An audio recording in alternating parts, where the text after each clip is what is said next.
Saludos. Llegó el momento donde ambos, Ucrania y los Estados Unidos, están en una carrera contra el reloj, justo en estos cambios tan dramáticos que estamos viendo en la administración de Biden frente a este conflicto en Ucrania. El conflicto en Ucrania, quiero decirle que ha alcanzado un punto crítico mientras la administración de Biden intensifica su apoyo militar, político y económico en sus últimos días en el poder, enfrentándose sin duda a la inminente llegada del presidente Donald Trump cuando finalmente asuma la presidencia de los Estados Unidos el próximo 20 de enero del próximo año. En este análisis de hoy profundo exploraremos sin duda las consecuencias de estas decisiones frenéticas que Occidente está tomando justamente en estos momentos cuando saben que la guerra ya está perdida. Los avances tecnológicos rusos como el sistema Orexnik son solamente algunas señales que nos dicen que el poderío ruso es simplemente imparable. Las implicaciones para Ucrania y el futuro de todo el mundo que esto podría tener son inmensas, debo decirle, especialmente para toda la estabilidad global.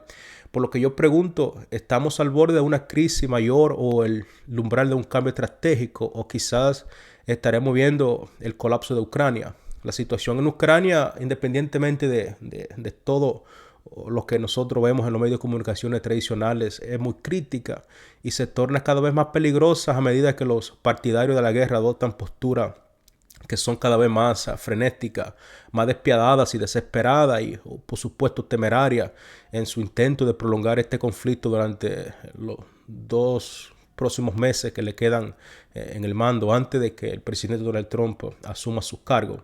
Hay una especie de frenesis en la Casa Blanca en los Estados Unidos y esta especie de frenesis se esparce en toda la Unión Europea en esta carrera por ejecutar acciones destinadas a restringir la capacidad de maniobra de Trump una vez que esté en el poder.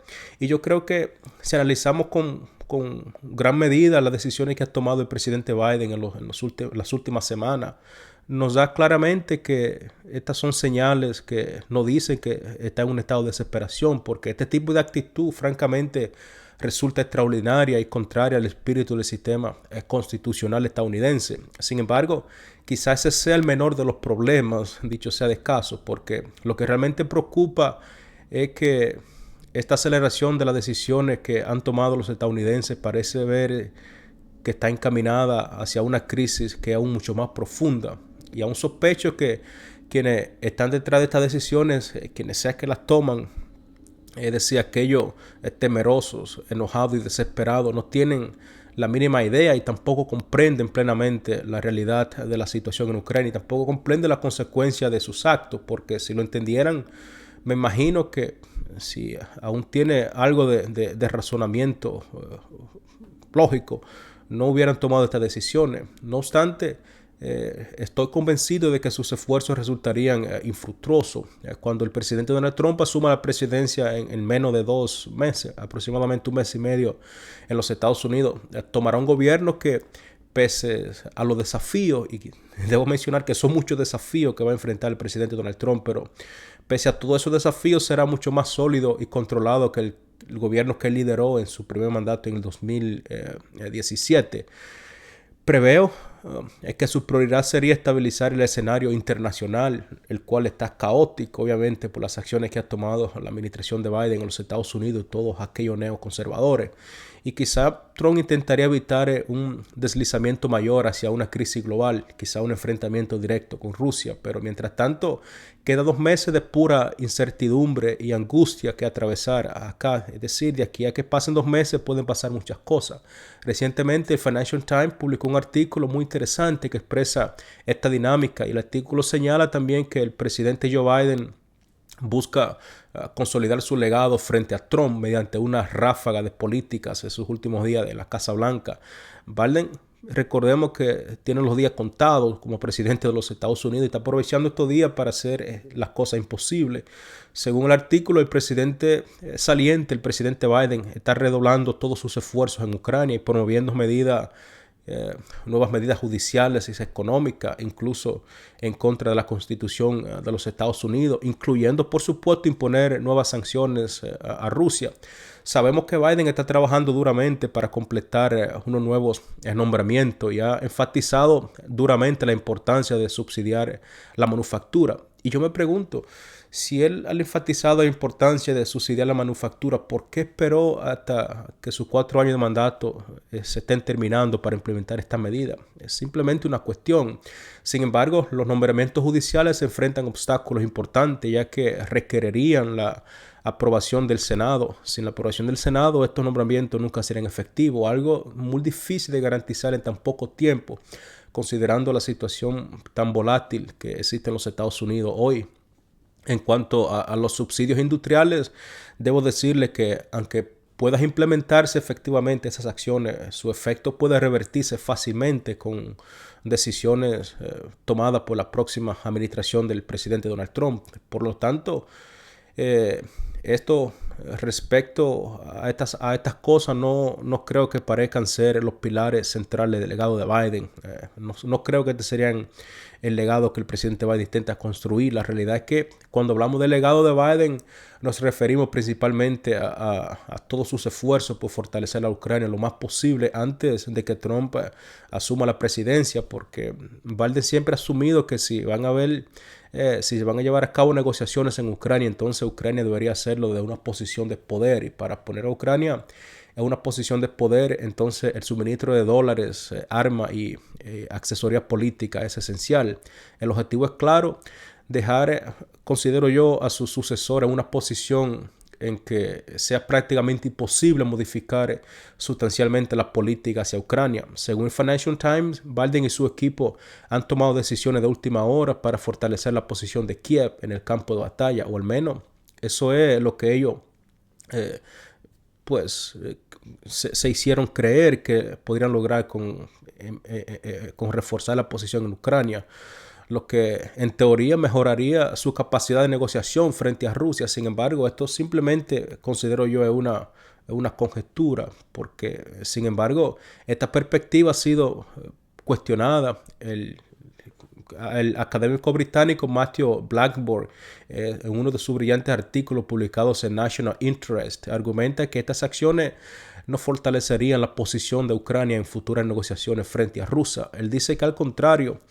esta posición que Ucrania podría tomar si se le sigue aumentando el suministro político, económico, militar, podría complicar aún más el proceso de negociación. Según este escritor, lo que estamos presenciando es una serie de movimientos apresurados que refleja una falta de estrategia clara a largo plazo por parte de la administración de Biden, por la administración saliente. Yo siempre he tenido esta inquietud de que nunca vi un objetivo claro de parte de Occidente colectivo con relación a esta guerra. Lo que estas acciones están logrando, considero yo, en lugar de favorecer la paz, es simplemente endurecer a una postura mucho más rígida, y esto lograría que los rusos obviamente tengan postura mucho más consolidada, consolidando su determinación de llevar el conflicto hasta sus últimas consecuencias y poniendo en grave riesgo la supervivencia futura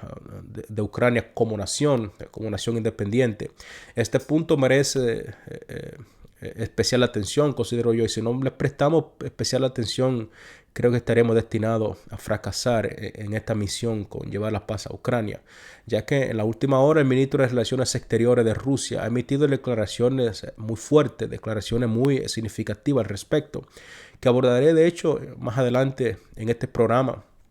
Así que veamos específicamente lo que ha dicho el presidente Donald Trump, porque Trump sabemos que es conocido por ser una persona escéptico a la ayuda a Ucrania. Ha prometido terminar la guerra lo antes posible. Él ha prometido en diferentes ocasiones terminar la guerra entre Rusia y Ucrania. Y su vicepresidente J.D. Vance también, recordemos que presentó durante la campaña un plan que permitía a Rusia mantener el territorio que había ocupado. Sin embargo, la administración Biden continúa con sus últimos esfuerzos para fortalecer a Ucrania. No sé en base a qué, porque no hay una base militar de que esto sea posible, incluyendo un aumento de unos $7,000 millones en suministro de ayuda. Además, se estima que hay otros $20,000 millones que están a punto de ser aprobados en el Congreso para suministro letal a Ucrania. Esta ayuda letal no fue todo, debo decirles también.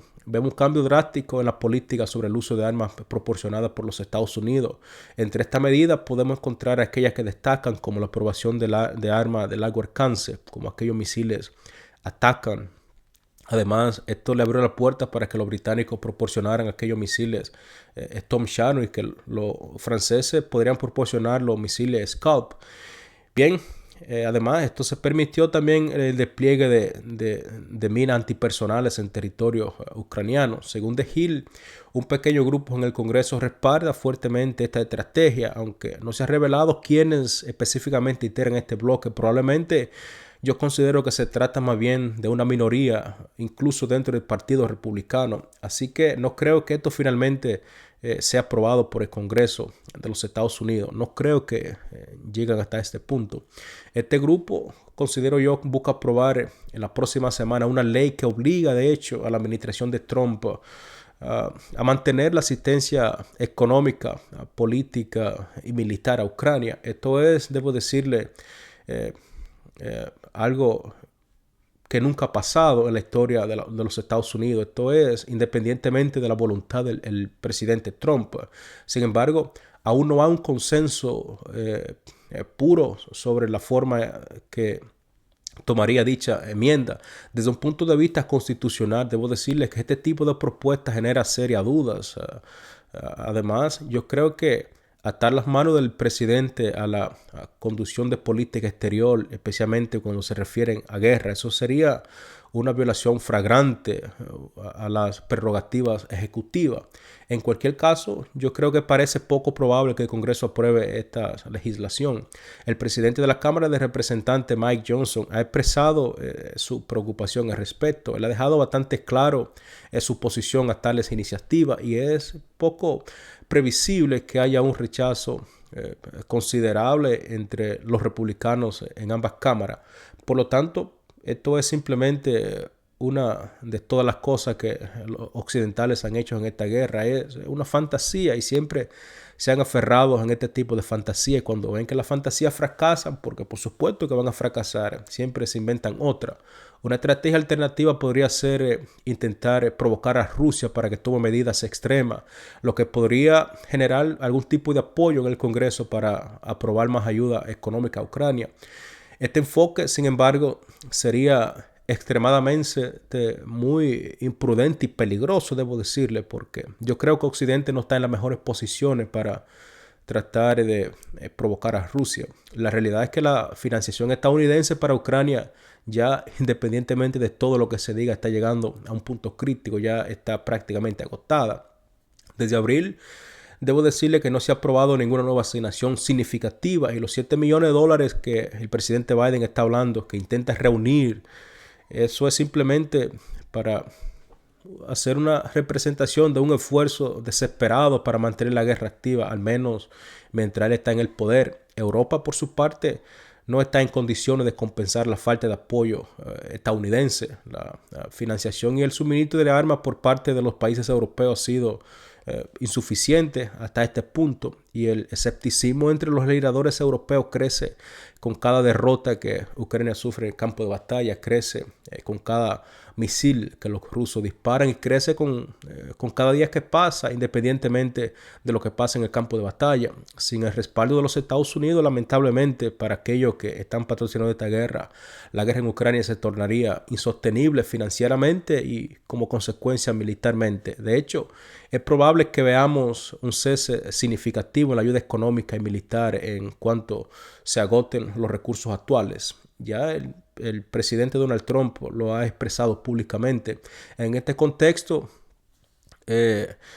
yo creo que Trump no tendría que hacer nada al respecto para detener la asistencia a Ucrania. Simplemente dejando las cosas tal como están, la falta de nuevos apoyos provocaría un cese automático de cualquier apoyo a Ucrania. Cualquier intento de Donald Trump para revertir esta situación contradice, debo decirle, sus propias declaraciones que ha hecho públicamente, porque recordemos que Trump ha dicho que él está enfocado en ponerle fin a esta guerra. Así que cualquier declaración que él haga que no esté enfocada a terminar la guerra sería una contradicción absurda a los intereses de los Estados Unidos y a sus mismas palabras.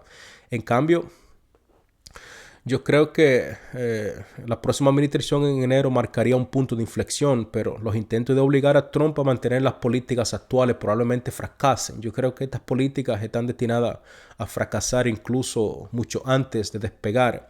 A diferencia de 2017, cuando existía un amplio escepticismo sobre su legitimidad, hoy en día debo decirle que Trump cuenta con un sólido respaldo en el Congreso, especialmente en la Cámara de Representantes, controlada por supuesto por los republicanos.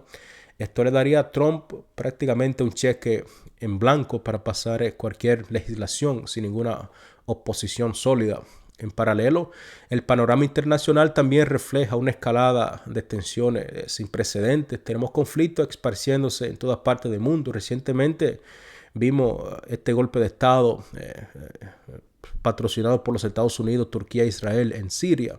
En Francia, por ejemplo, el ministro de Relaciones Exteriores ha defendido el uso de misiles de largo alcance por parte de Ucrania para atacar territorios rusos. Incluso ha insinuado la posibilidad de enviar tropas francesas a la zona de combate, algo que por supuesto no tiene ningún apoyo social en su país. Esto crearía caos, no solamente en Francia, sino en toda la Unión Europea. Este tipo de declaraciones no solamente exacerban las tensiones, sino que también provocan una fuerte reacción por parte de Rusia. Y recordemos que el misil Oreshnik, o más bien el palo que Rusia utiliza para castigar a su oponente, está listo para ser despegado, como ha expresado el representante del Ministerio de Relaciones Exteriores ruso en las últimas horas. La postura francesa es sin duda un reflejo de la estrategia de escalada que se ha observado en los últimos días, encabezada por supuesto por los líderes occidentales que buscan desesperadamente modificar el rumbo de este conflicto antes de la transición de poder en Washington. Recordemos que Washington ha sido la capital del terror, ha sido quien ha llevado esta guerra en todas partes del mundo. Washington ha estado detrás de la guerra de Israel, la guerra de Siria, Vietnam, Afganistán, Libia, Ucrania y muchos otras.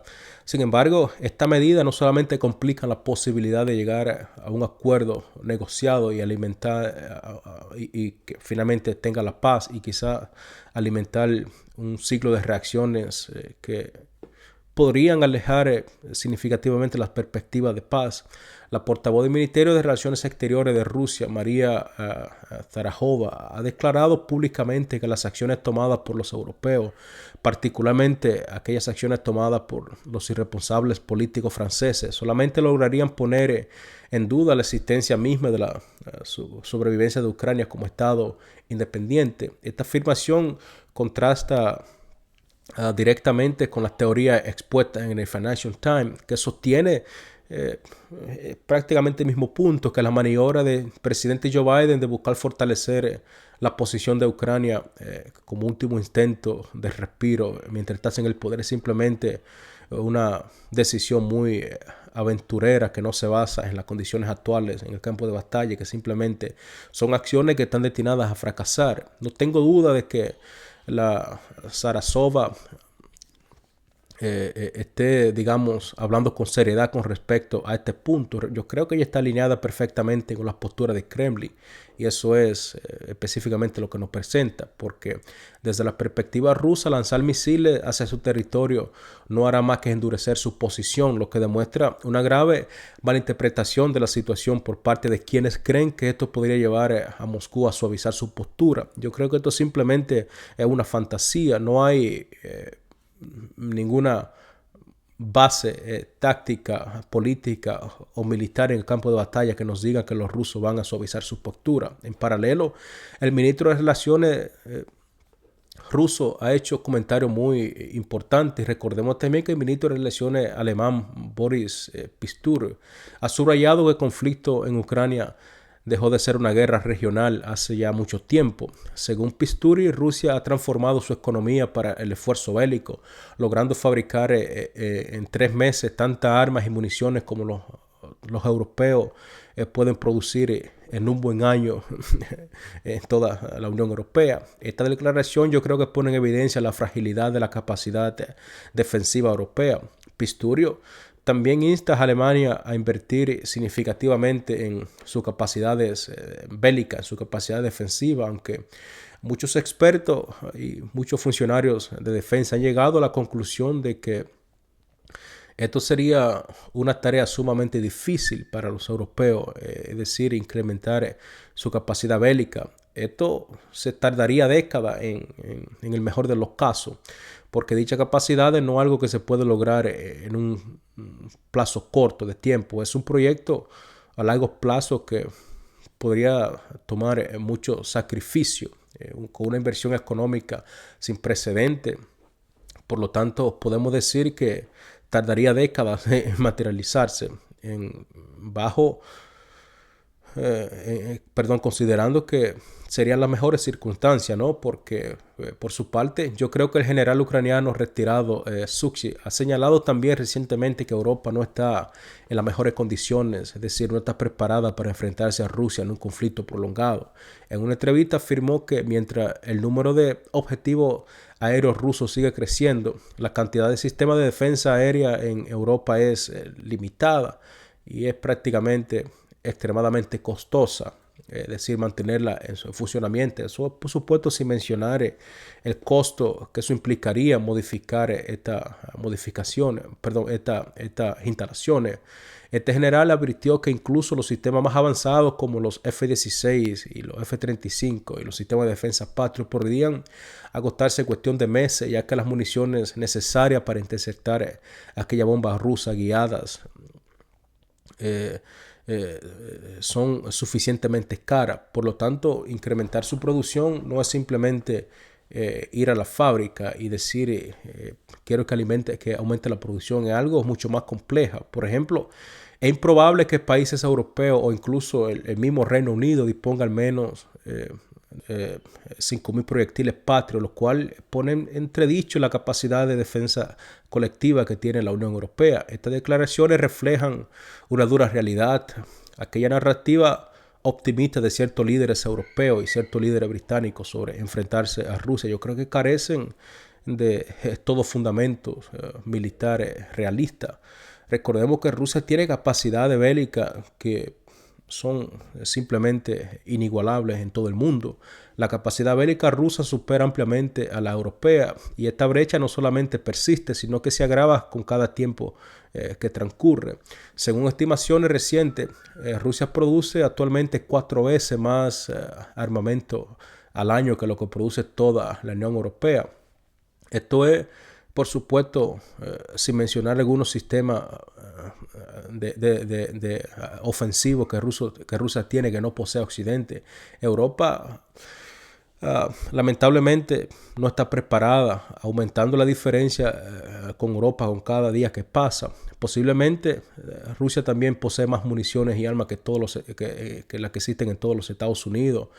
Cuando hablamos especialmente de tecnología de misiles y sistemas de defensa aéreo, los rusos no tienen rivales en todo el mundo. Rusia produce, según la propia palabra del presidente Putin, hasta 10 veces más misiles que todo el resto del mundo. Y esa cantidad se espera que crezca al menos un 30% en el próximo año. De todo modo, esto resume, creo yo, la frenética actividad de las potencias occidentales, medidas que son puramente desesperadas, que buscan mantener la guerra en Ucrania a todas costas, sin analizar fríamente lo que está ocurriendo en el campo de batalla, porque todas las indicaciones allí nos dicen que Ucrania ha perdido esta guerra, entregando, digamos, a los ucranianos lo poco que les queda de su arsenal.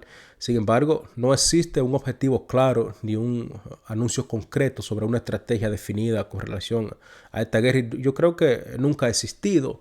Hablan obviamente de negociaciones con el supuesto propósito de fortalecer la posición de Ucrania frente a Rusia, pero como mencioné anteriormente, la realidad apunta a la dirección opuesta. Yo creo que no puede haber una idea tan descabellada como esta idea que los occidentales han expresado recientemente sobre posicionar a Ucrania en una posición más fuerte para negociar mediante las armas. Estas acciones yo creo que solo lograrán que Rusia adopte una postura más inflexible, como ha señalado el mismo Ministerio de Relaciones Exteriores ruso. Pero yo pregunto, amigos, ¿qué está ocurriendo específicamente en el lado ruso? Porque hay muchas cosas que escuchamos desde Occidente, pero nunca ni siquiera nos molestamos en preguntar qué están pensando los rusos. Y debo decirle que En las últimas 24 horas, el presidente Vladimir Putin convocó una reunión con alto mando del Ministerio de Defensa. Representantes también del complejo militar estuvieron presentes allí.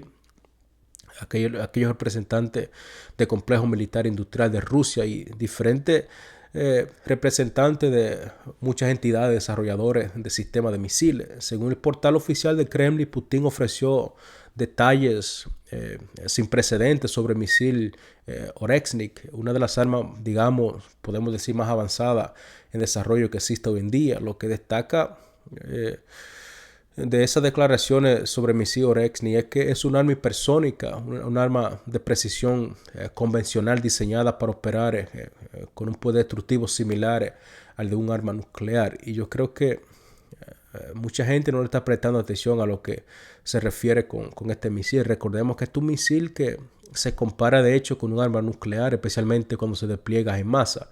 El sistema Oreshnik no está clasificado como un arma estratégica, ni es un misil balístico intercontinental o arma de destrucción masiva, porque su nivel de precisión pues lo descalifica como un arma de destrucción masiva. Sin embargo, al combinarse con otros sistemas de largo alcance de alta precisión, yo creo que puede lograr efectos comparables al del uso de armas estratégicas. Y eso lo ha enfatizado el mismo presidente Putin. Putin enfatizó que actualmente no existe ninguna tecnología en todo el mundo capaz de interceptar este tipo de misil. Y no solamente que no existe, sino que ni siquiera hay diseño para desarrollar una tecnología capaz de contrarrestar este misil, lo que representa un avance significativo en la capacidad militar rusa. Además, el sistema de misil Oreshnik ha superado las etapas de prueba, un paso que es muy importante en el desarrollo de cualquier sistema de arma, y está listo, digamos, para empezar la producción en serie. Un paso cuántico cuando se refiere a un nuevo de arma de esta categoría. Según Putin, las decisiones clave para su desarrollo y perfeccionamiento se tomaron el verano pasado, y yo creo que eso se tomó cuando se dio a conocer públicamente que los estadounidenses estaban planeando desplegar armas nucleares en Alemania. Y los resultados, como ya lo hemos visto, se han materializado. Durante esta reunión, altos funcionarios como Vasily Toks, el primer vicepresidente de la Comisión Militar Industrial rusa, y Yuri Biroksov, director general de Roscosmos, destacaron la importancia y la relevancia de este sistema frente a conflictos modernos. Cabe mencionar que Biroksov, además de dirigir la Agencia Espacial Rusa, es un general del ejército con mucha experiencia, un general bien decorado, lo que subraya a esa estrecha relación que existe entre las instituciones civiles y las militares en Rusia. Yo creo que esto es algo que se conoce desde hace tiempo, donde vemos que las instituciones civiles y militares en Rusia trabajan extremadamente de una manera muy sincronizada y armónica. El Oreshnik será sin duda un misil que será operado por la Fuerza de Misiles Estratégicos de Rusia, y su producción masiva está programada para empezar tan pronto como sea posible, posiblemente en los próximos meses. Aunque se ha especulado sobre su capacidad para portar cabezas nucleares, Putin ha subrayado que su desarrollo está orientado exclusivamente al uso convencional. Ahora bien, no sé si eso es una forma de ocultar alguna capacidad de este sistema, porque algo me hace pensar que este sistema puede utilizar cabezas nucleares. Este sistema, sin embargo, representa una capacidad revolucionaria capaz de maniobrar a velocidades de Mach 10 y 12 y operar con una precisión extrema. Algo totalmente sin precedentes para un arma convencional de largo alcance de esta categoría. Un detalle interesante es que, según información proporcionada por una fuente confiable, el misil Oreshnik se basa en tecnología previamente desarrollada para aquellos misiles balísticos intercontinentales. Particularmente este misil balístico tan famoso que tienen los rusos de la familia Top-Yards, sistema de misiles móviles que Rusia ha perfeccionado durante décadas, especialmente en los últimos 10 años. Esto demuestra sin duda que cualquier intento para producir estos sistemas de misiles sería extremadamente efectivo, ya que su producción no sería complicada. Esto demuestra, digamos, la capacidad de Rusia para adaptar tecnologías avanzadas existentes a, a este nuevo misil en un contexto bélico, consolidando sin duda su ventaja estratégica en un conflicto donde la innovación tecnológica es clave.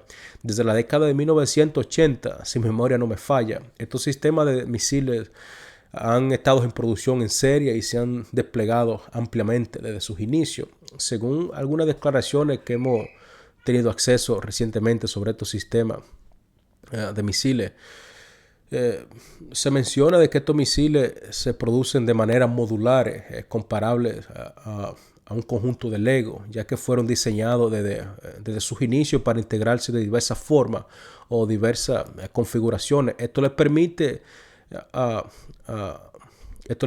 estos misiles ser bastante flexibles, les permite a los ingenieros cambiar diferentes etapas y componentes, adaptándolos, por supuesto, para crear misiles con características específicas, características únicas, y yo creo que quizás este misil Orexni sea uno de ellos.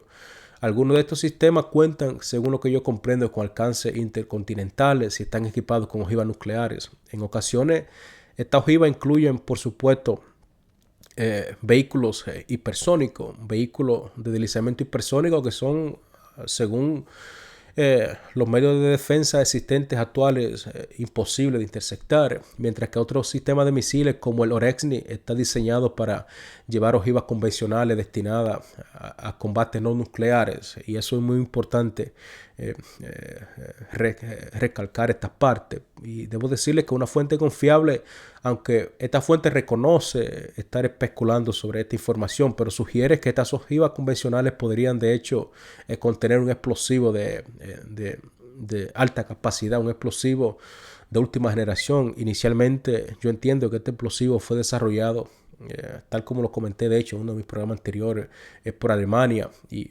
fue posteriormente replicado o adaptado por Rusia, y de hecho que fue incluso perfeccionado. Este explosivo parece tener una base metálica, lo que lo convierte en algo muy atractivo.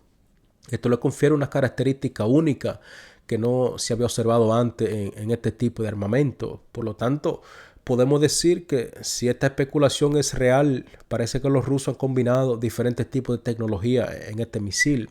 Además, la fuente plantea la posibilidad de que el misil Orexni sea una variante, una variante importante del sistema de misiles Rubes, un arma nuclear de alcance intermedio desarrollado por Rusia a finales de la década de los 2000 y probada por primera vez, si bien comprenden, en el 2011.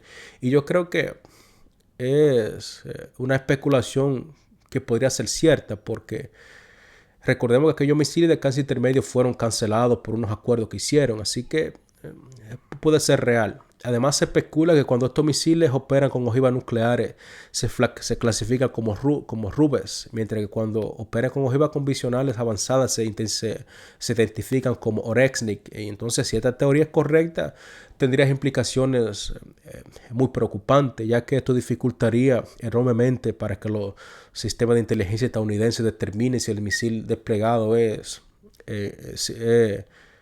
nuclear o convencional. Esto le da a los rusos un tiempo de oro, un tiempo significativo en un evento de ataques nucleares.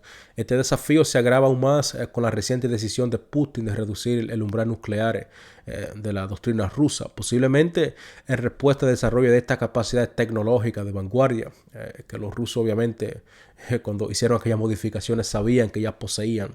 El sistema Orexni dota a Rusia, según algunos expertos, de una capacidad sin precedentes para realizar ataques de misiles a largo alcance en vasto territorio, incluidos por supuesto objetivos en toda Europa. Hasta la fecha, amigo, no hay ninguna tecnología capaz de interceptar estos misiles, lo que los convierte en un arma inmortal. Esto los coloca en una posición muy importante, porque esto eleva automáticamente a Rusia a una posición de enorme ventaja para librar conflictos regionales. Al mismo tiempo, recordemos que la reducción de los umbrales nucleares que Rusia ha hecho recientemente envía un mensaje bastante claro, y este mensaje por supuesto es que cualquier país que intente contraatacar o contrarrestar esta capacidad se enfrenta, por supuesto, a riesgo de un ataque nuclear. El profesor Theodore Paul, un reconocido experto en cohetería, ha hecho declaraciones muy importantes, debo decirlo.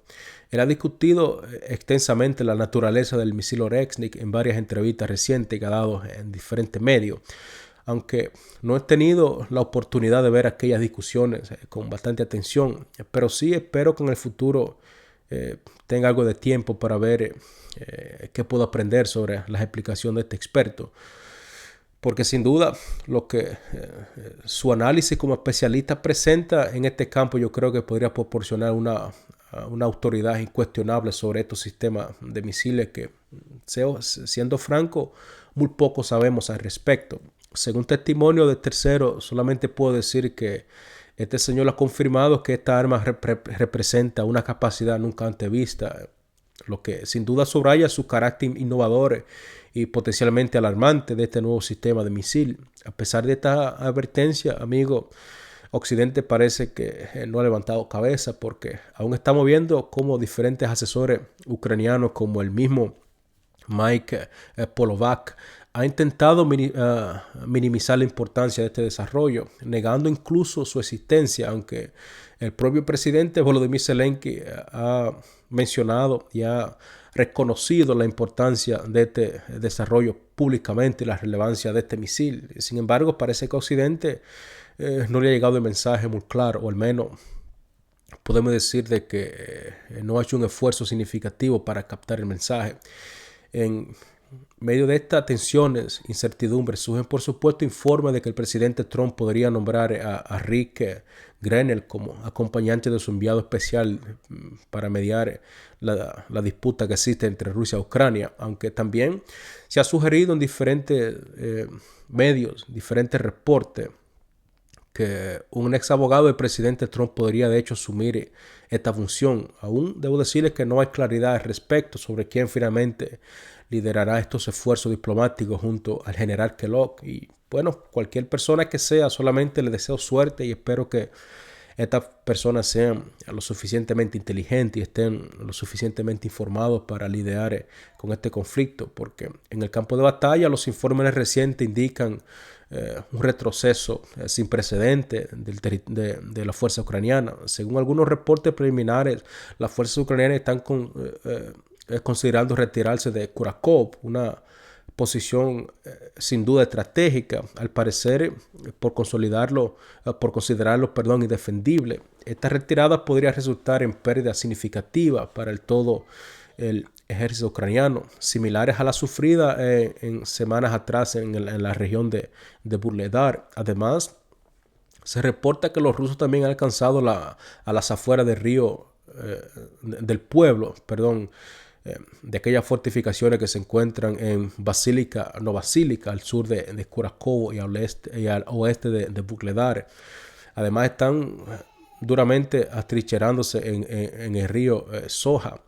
Las caídas de estas localidades parecen ser inminentes, lo que agravaría sin duda aún más la situación caótica en la que se encuentra Ucrania hoy en día. Por otro lado, las fuerzas rusas también afirman haber tomado control de al menos un 90% de Chasiv-Yar, aunque esta información no ha sido confirmada. Debo decirle que tenemos muchas indicaciones de que son ciertas. Las operaciones rusas se centran ahora mismo, según comprendo, en áreas centrales de la ciudad, incluyendo por supuesto el mismo distrito industrial. Y si los rusos están en el mismo distrito industrial, esto nos da a entender de que los rusos por lo menos controlan el 80% de Chasiv-Yar. Si esta ofensiva tiene éxito, y de hecho debo decir que creo que tendrán éxito, eso podría consolidar aún más sus avances estratégicos en la región. Hoy estuve leyendo algunos informes que, según la agencia de noticias rusa TASS, los ucranianos han admitido públicamente haber perdido al menos el 40 o 50% del territorio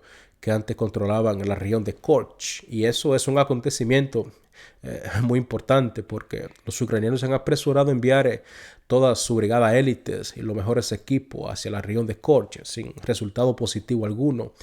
Yo sé que Ucrania había perdido el control, si bien comprendo, de al menos un 40% de los territorios en la región de Korch hace unas semanas atrás.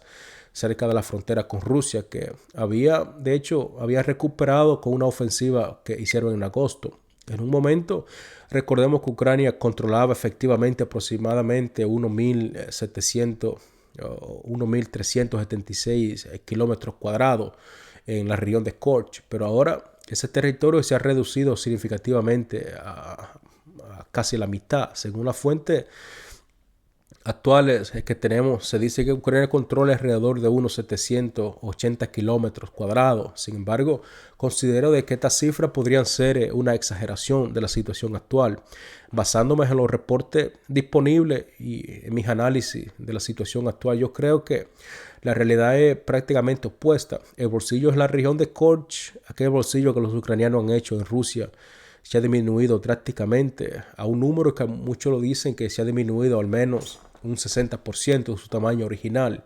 Mientras tanto, Ucrania sigue enfrentando pérdidas devastadoras en todos los frentes de batalla, sin señales, por supuesto, de que haya un cambio de rumbo con relación a esta tendencia, sin señales de que esta tendencia disminuya en los próximos días o de forma significativa. En este contexto, Putin ha reiterado su intención de aumentar la producción de misil Arexnik o incluso llevarlo a una producción en serie. Por lo que vemos, los rusos están cada vez más listos para pelear esta guerra y los ucranianos cada vez más están mostrando señales de que no están listos para pelear este conflicto.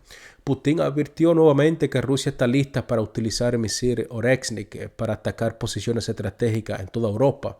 Todos los expertos con los que he hablado sobre este tema, debo decirles que señalan que no existe una defensa efectiva contra estos misiles en todo el mundo. Ni siquiera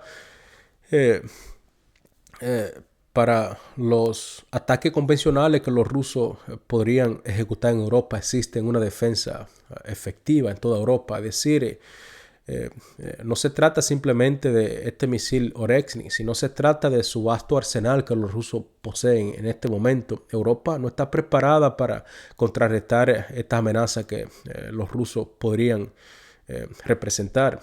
Por su parte, el ministro de Defensa Pisturio afirmó de que Rusia está produciendo 4 veces más equipos militares al año que toda la Unión Europea en conjunto y que su capacidad de fabricar estos misiles va aumentando con cada día que pasa. En medio de esta situación, yo creo que es muy desconcertante de que hayan algunas personas que aún hablen de una escalada militar contra Rusia, sugiriendo incluso que el envío de tropas de parte de Occidente podría enfrentar cierto desafío si esto se materializa, ignorando por completo los peligros que representan estos sistemas como el misil Orexnik para todo el mundo. Y parece que estas personas están atrapados en una espiral de obsesión y desesperación sin reconocer realmente lo que es la gravedad de la situación. Nunca había presenciado algo similar en toda mi vida, debo decirle, y me cuesta mucho encontrar algún precedente en la historia moderna de un comportamiento tan imprudente, tan abismal como este comportamiento que han hecho los occidentales recientemente. Cuando las acciones de este tipo de cosas fracasan, lamentablemente la credibilidad también disminuye. Yo comprendo que si una nación decide escalar un conflicto y realmente lo hace porque está confiada en que podría ganar, sí, y porque si lo hacen sin comprender que esta escalada podría conllevar a una probabilidad abrumadora de fracaso, no lo harían. Más alarmante, creo yo, es que algunas de estas propuestas no solamente ponen en peligro a toda Europa, sino que podrían amenazar a Rusia, los Estados Unidos, como consecuencia a todo el mundo, toda la humanidad tal como la conocemos hoy en día. La civilización podría ser de la noche a la mañana erradicada de la paz de la tierra, tal como la conocemos hoy. Entonces, la ira, el miedo, el fanatismo y el odio parecen haber tomado el control de toda Europa, mientras que la razón y el sentido común parece que ha quedado rezagada o ha quedado, en el menor de los casos, en un estado de relegación. Nos enfrentamos sin duda, amigos, a meses extremadamente difíciles. Algo que muchas personas comentaron duramente en mis recientes conversaciones que tuve con personas de Hungría. Solo podemos esperar que aunque Occidente parece estar atrapado en un estado de desesperación, en una histeria colectiva, los rusos no caigan en el mismo abismo, en la misma dinámica. Con esto termino el programa de hoy, amigos. Así que si ha encontrado este programa valioso, importante, por favor, asegúrese de compartirlo con sus seres queridos. Gracias por acompañarme en este análisis. Y debo decirle que si desea apoyarnos en nuestro trabajo, puede hacerlo a través de la sección de Supergracia. Puede hacerlo también a través de los superchats y puede hacerlo considerando ser miembro de este canal.